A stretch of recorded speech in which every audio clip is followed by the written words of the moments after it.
चलिए, PCC chief Govind Singh Dotasra हमारे साथ जुड़ चुके हैं। सीधा उनसे बातचीत करती है। सर, क्या कुछ रहा इस बार? जो है कार्ड अलग हो गए, यहाँ पे रणनीति अलग हो गई, लेकिन यहाँ पर पासा पलटता हुआ दिखाई दिया। बीजेपी को बड़ा झटका, श्रीकरणपुर चुनाव कांग्रेस के खाते में। देखिए, श्रीकरणपुर की जनता जनार्दन ने स्वर्गीय सरदार गुरमीत सिंह कुन्नर साहब को श्रद्धांजलि दी है। उनका जो परिवार था, जो वर्षों तक उन्होंने सेवा की है, उसका उन्होंने आज उनके बेटे भाई रूपेंद्र कुन्नर को जिता करके पुनः आशीर्वाद दे करके जनप्रतिनिधि बनाया है। मैं वहाँ की जनता जनार्दन को, मेरे कांग्रेस के कार्यकर्ताओं को बहुत बहुत धन्यवाद देना चाहता हूँ, उनका आभार प्रकट करना चाहता हूँ। भाई रूपेंद्र कुन्नर को भी मैं बधाई देना चाहता हूँ कि राजस्थान की जनता ने, ये श्रीकरणपुर की जनता ने ये सिद्ध कर दिया कि पर्ची सरकार जो है वो दिल्ली से फैसले ला करके और सरकार, कांग्रेस सरकार की अच्छी योजनाओं के नाम बदल करके जो है वो जनता का दिल नहीं जीत सकती है। जनता का दिल जीतने के लिए जनता के बीच में, जनता के मन की बात करनी पड़ेगी। जो जनता चाहती है वो काम करना पड़ेगा।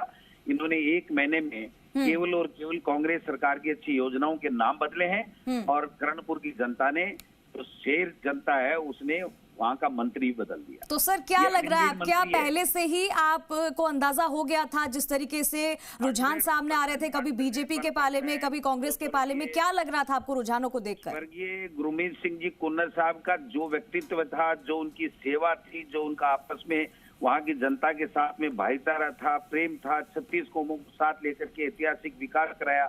उन्होंने युवाओं के लिए खेल के मैदान बनाए और किसानों की हर समस्या का समाधान किया। तो निश्चित रूप से 101% हमें लग रहा था कि हम लोग चुनाव जीतेंगे और भाई रूपेंद्र सिंह कुन्नर जो है वो वहाँ के विधायक होंगे।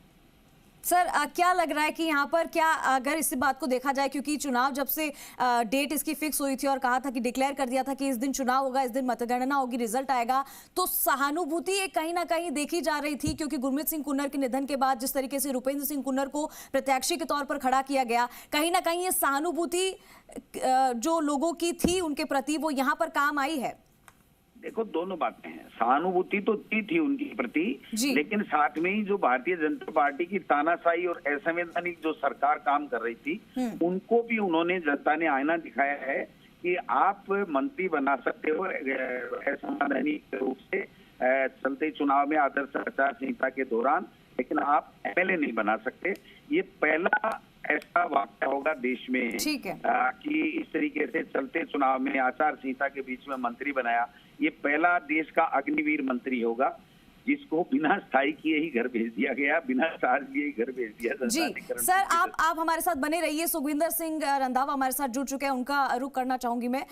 सर, यहाँ पर पासा पलट गया, यहाँ पर बीजेपी को क्योंकि इस बार झटका लगा है। श्रीकरणपुर विधानसभा जो सीट थी, जिसका इतनी बेसब्री से लोगों को इंतजार था, कांग्रेस के खाते में आ गई। इस पर आपका क्या कहना है? देखिए कि जो करणपुर के जो वोटर हैं, पहली बात तो सरदार गुरमीत सिंह कुन्नर हमारे बहुत वेटरन लीडर थे और उन्होंने बहुत इस इलाके की डेवलपमेंट करवाई और सेवा करवाई और लोगों के साथ उनका प्यार था। जो उनके बेटे को लोगों ने, सरदार गुरमीत सिंह कुन्नर ने विश्वास जताया, मैं सभी का धन्यवाद करता हूँ। और एक कांग्रेस को, एक टकसाली जिसको हम कहते हैं कि हार्डकोर कांग्रेसी परिवार जो है, उसको आगे आने का मौका मिला है और लोगों ने एक नौजवान को वहां जितवाकर जो उनके पिता ने काम किए हैं, लोगों में था कि उनका बेटा भी वैसा ही काम करेगा। दूसरी बात जो आपने कहा कि बीजेपी की, तो बीजेपी की पॉलिसीज और लोगों ने 1 महीने में उनका एनालिसिस कर लिया है कि वो क्या करेंगे। और इतनी जल्दी कि अभी जीत कर खुशी मना रहे हैं जीत की, तो एकदम लोगों ने उनको रिजेक्ट कर दिया।